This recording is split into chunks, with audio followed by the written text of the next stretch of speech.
الرحیم۔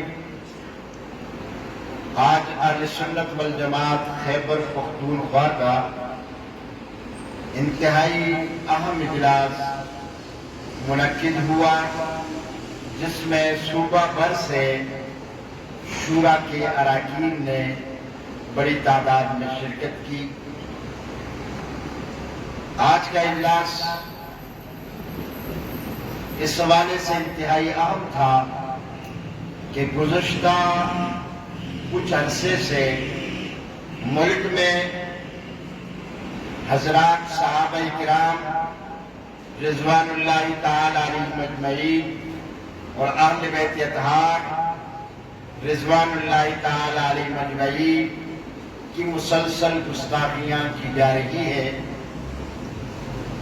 اور انتہائی افسوس کی بات یہ ہے کہ نامور لوگوں کی طرف سے مذہب تشیع کے نامور ذاکرین کی طرف سے یہ گستاخیوں کا سلسلہ چل پڑا ہے، جس میں سے ایک نام شہنشاہ نقوی کا ہے، جواد نقوی کا ہے، امجد جوہری کا ہے،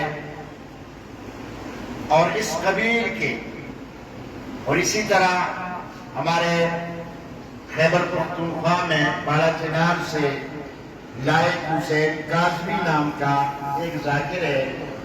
یہ تو وہ بڑے نام ہیں۔ اسی طرح چھوٹی سطح پہ بھی بہت سارے ذاکر یا سوشل میڈیا پہ بہت سارے لوگ وہ حضرات صحابہ کرام اہل بیت اطہار رضوان اللہ تعالی علیہم اجمعین کی گستاخیاں کر رہے ہیں۔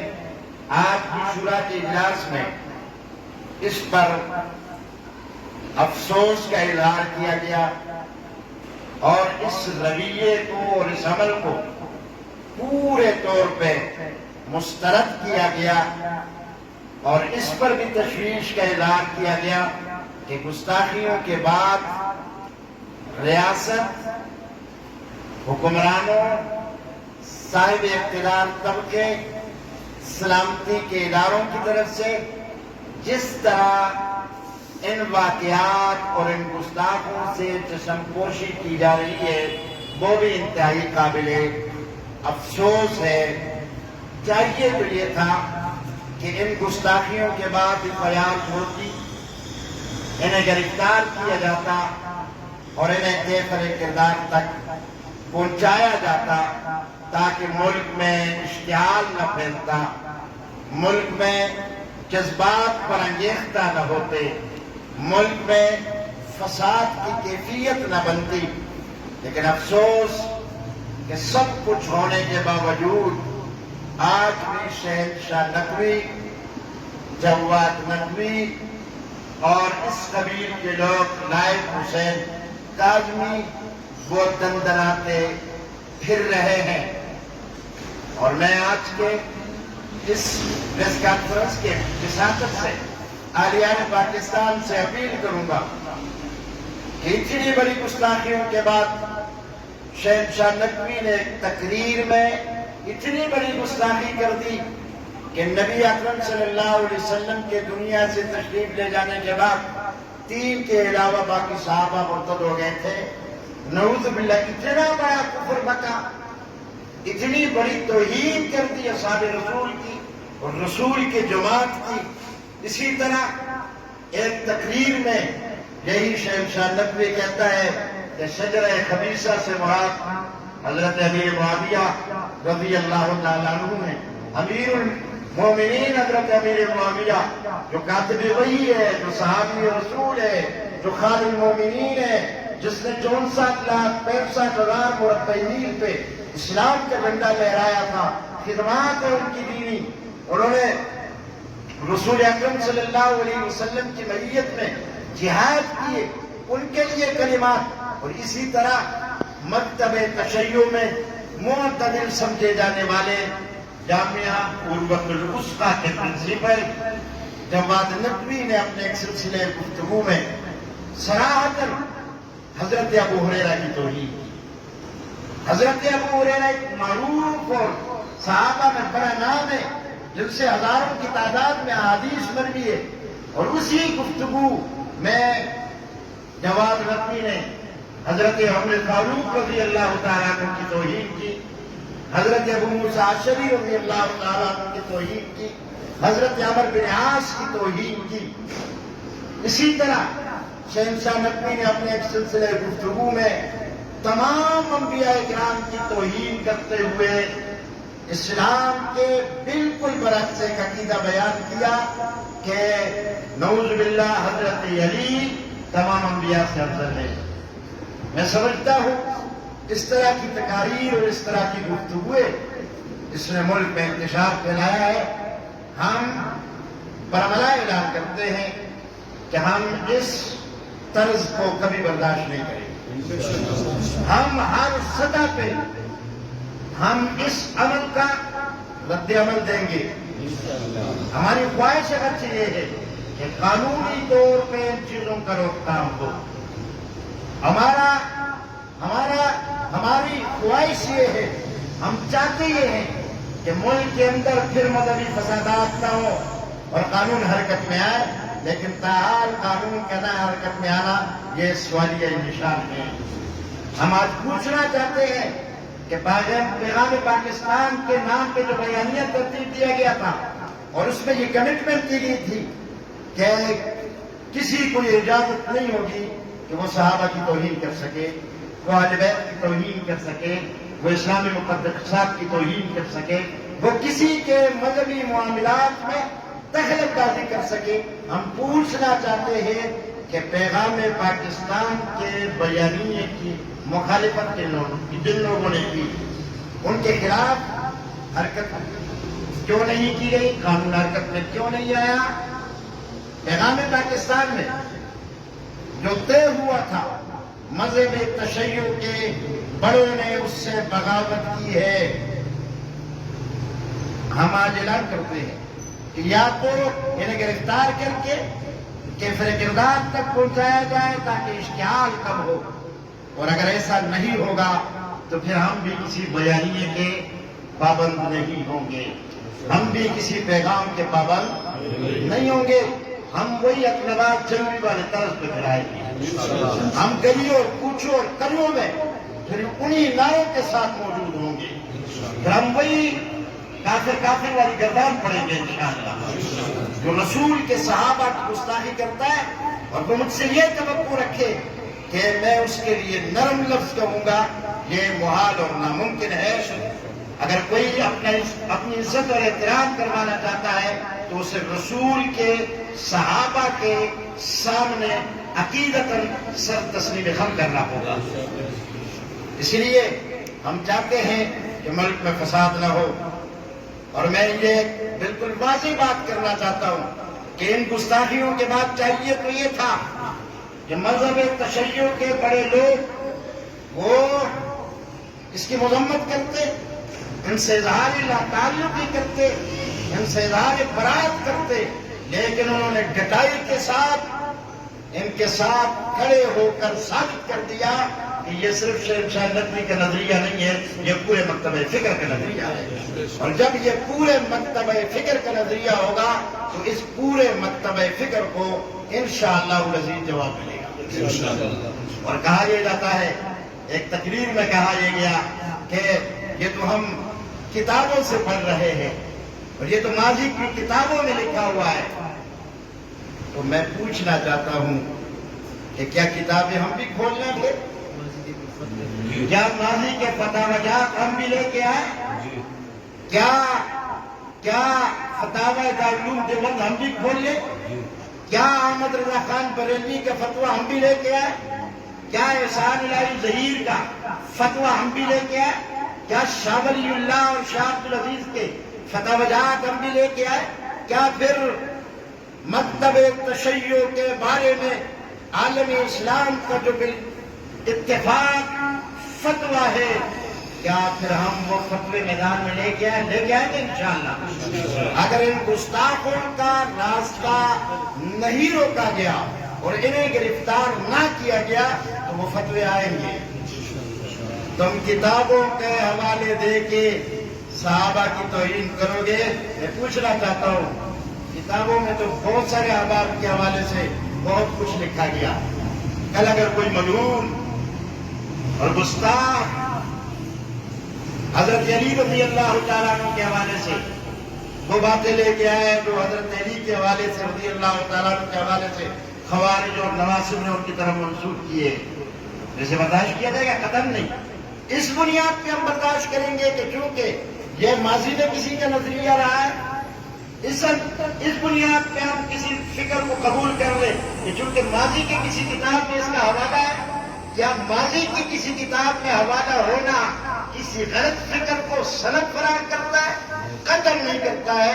اس لیے ہم آخر میں متفقہ طور پہ آج یہ اعلان کرتے ہیں کہ ان تمام لوگوں کو گرفتار کر کے انہیں قرار باقی سزا ملنی چاہیے۔ اور ہم جا رہے ہیں عوام میں، ہم نے آج فیصلہ کیا ہے کہ ہم ہر ضلع میں آل پارٹیز عظمت صحابہ کنونشنوں کا انعقاد کریں گے، ہم اہل سنت کو بیدار کریں گے، ہم اپنے بیانیہ کو سیاستدانوں کے سامنے رکھیں گے، وکلاء کے سامنے رکھیں گے، تاجروں کے سامنے رکھیں گے، اہل فہم و دانش کے سامنے رکھیں گے۔ ہم اپنے نظریے کو، عوام اور بیانیے کو اپنی قوم کے سامنے لے کے جائیں گے اور پوری قوم کو کھڑا کریں گے انشاءاللہ۔ جو صحابہ کی عزت و احترام نہیں کرے گا، ہم اس ملک میں پھر اس کے لیے بھی راستے مسدود کریں گے انشاءاللہ۔ اور ہم کہنا چاہتے ہیں کہ اگر یہ کچھ بند نہیں ہوا تو پھر ملک میں اور بالخصوص خیبر پختونخوا میں، میں یہ کہنا چاہوں گا خیبر پختونخوا حکومت سے کہ مانسیرا، ہری پور، ڈیرہ اسماعیل خان، پشاور، ہنگو، کواد اور پاچنار میں جن لوگوں نے گستاخیاں کی ہیں، خیبر پختونخوا حکومت کی ذمہ داری ہے کہ وہ ان کو نہ صرف یہ کہ ان پہ FIR کریں گے بلکہ انہیں گرفتار کریں، انہیں قرار واقعی سزا دی جائے۔ پاچنار میں آج سے کئی مہینے پہلے رمضان میں لائق حسین نامی ایک ساکر نے حضرت ابو ہریرہ کی توہین کی ہے، جسے رسول نے دعائیں دی، اس ابو ہریرہ کی توہین کی ہے، اور آج تک وہ گرفتار نہیں ہو سکا۔ اس پہ FIR ضرور ہوئی لیکن اس کی ضمانت BBA ہونے کے بعد، ضمانت قبل از گرفتاری ہونے کے بعد آج تک وہ پابند سلاسل کیوں نہیں ہوا؟ میں پوچھنا چاہتا ہوں، یہ FIR سرکار کی مدیت میں، اور یہ جس نے لائق حسین کاظمی نامی جس ذاکر نے یہ توہین کی ہے، افسوس کی بات یہ ہے کہ سرکار کا ملازم ہے، یہ اسکول ٹیچر ہے۔ ہم پوچھنا چاہتے ہیں کارروائی کیوں نہیں ہوئی؟ کوہات کے اندر FIR ہوئی، بندہ گرفتار ہوا، اس کو چھڑانے کے لیے کوشش کی جا رہی ہے، ہم دباؤ ڈالا جائے، قدر برداشت نہیں ہوگا۔ ہنگو میں 5 FIR ہے، گستاخ کہاں ہے؟ گرفتار کیوں نہیں ہوتے؟ پشاور کے اندر گزشتہ محرم میں ہمارے لوگوں نے 2 گستاخوں کے خلاف درخواستیں دی، آج تک FIR نہیں ہوئی۔ ڈیرہ اسماعیل خان میں عابد رضا، علی رضا اور خان محمد رانی گستاخوں نے گستاخیاں کی ہے۔ ہری پور میں گستاخیاں ہوئی ہے، الیاس نامی جس کا تعلق سوابی سے ہے، ان لوگوں نے گستاخیاں کی ہے ان کے خلاف۔ اور اسی طرح مانسیرا میں سجاد حیدر نامی آدمی نے جس کے خلاف سائبر کرائم میں درخواست دی گئی، یہ ان کے خلاف کارروائی کیوں نہیں ہوتی؟ ہم پوچھنا چاہتے ہیں۔ کھلی بات ہے، ہم نہیں چاہتے کہ کوئی قانون ہاتھ میں لے، لیکن یہ بھی ایک حقیقت ہے اور یہ تاریخ کا حصہ ہے کہ جب قاضی فیصلے نہیں کرتے تو پھر قاضی فیصلے کرتے ہیں۔ آپ نے ملک میں دیکھا کہ جب پھر قاضیوں نے فیصلوں کے سلسلے میں کوتاہی کی یا تاخیر کی تو کوئی قاضی اٹھا اور اس نے فیصلہ سنا دیا۔ ملک کو اس طرف نہیں لے کے جانا چاہیے، اور جو لوگ اس طرف لے کے جانا چاہتے ہیں یقیناً وہ ملک کے خیرخواہ نہیں ہو سکتے۔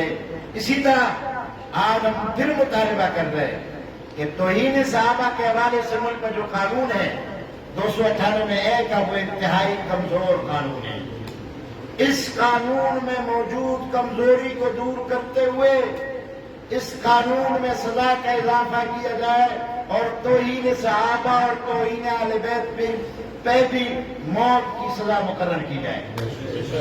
یہ سب اہل سنت کا متفقہ مطالبہ ہے اور ہم اراکین پارلیمنٹ سے، حکمرانوں سے، سیاسی لوگوں سے مطالبہ کرتے ہیں، اور میں خیبر پختونخوا کے اراکین اسمبلی کا جہاں شکریہ ادا کروں گا کہ گزشتہ دنوں، اور یہ پھر اس قرارداد کی روشنی میں یہ صرف ہمارا نہیں، خیبر پختونخوا اسمبلی کا مطالبہ ہے کہ توہین صحابہ پر سزائے موت ہونی چاہیے۔ میں اس پر ان کا شکریہ ادا کرتے ہوئے ان سے مطالبہ کروں گا کہ 18ویں ترمیم کے بعد یہ اختیار آپ کے پاس آ چکا ہے۔ آپ مرکز کی طرف مت دیکھیے، جس طرح خیبر پختونخوا کی اسمبلی نے جرت کا مظاہرہ کرتے ہوئے بل اتفاق قرارداد منظور کی تھی، خیبر پختونخوا اسمبلی پہل کرتے ہوئے خیبر پختونخوا اسمبلی سے یہ بل بھی پاس کرے کہ جو بھی صحابہ اور اہل بیت کی توہین کرے اسے موت کی سزا ملنی چاہیے۔ اور میں بالکل آخر میں یہ کہوں گا کہ اگر ہمارے ان مطالبات پر اس درد دل پہ اسے نہیں سنا جاتا تو پھر ہم خیبر پختونخوا اسمبلی کے سامنے بھی جائیں گے، وہاں دھرنا بھی دیں گے انشاءاللہ، اور ہم 7 اکتوبر کو جو اسلام آباد میں کانفرنس ہوگی مولانا عبد الطارق شہید رحمۃ اللہ علیہ کی یاد میں اور ان کی یوم شہادت کے حوالے سے شہدائے اسلام کے نام سے آپارا میں انشاءاللہ ہم بڑی تعداد میں اس کانفرنس میں شریک ہوگی، اور ہم وہاں یہ مطالبات دہرائیں گے۔ ہمیں مجبور نہ کیا جائے کہ ہم ملک میں دھرنے دیں، اور اگر ہم نے دھرنوں کا اعلان کیا یہ میرے پورے صوبے کی تمام ذمہ دار کھڑے ہیں، کیا ہم پورا صوبہ نہیں بلاک کر سکتے؟ کیا ہم شاہراہ کو نہیں بلاک کر سکتے؟ ہم سیپیک، ہم مالاکل شاہراہ، ہم جنوبی اضلاع کے شاہراہ، ہم پشاور اور گرد و نواح کے تمام اضلاع کو اور شاہراہوں کو بلاک کر سکتے ہیں۔ ہمیں اس طرف نہ دھکیلا جائے۔ میں سمجھتا ہوں یہ جو کچھ ہو رہا ہے یہ افغانستان میں طالبان کی فتوحات کے بعد ایک ملک جو ہے وہ اپنے پراکسیوں کو متعلق کر کے پاکستان کو وہ غیر مستحکم کروانا چاہتا ہے۔ اداروں کو اس پر بھی نظر رکھنی چاہیے کہ کون اس ملک میں ایران کا پراکسی ہے، کون اس ملک میں انڈیا کا پراکسی ہے، کون اس ملک میں مغرب کا پراکسی ہے۔ ہم دعا کرتے ہیں کہ اللہ ہمارے ملک کو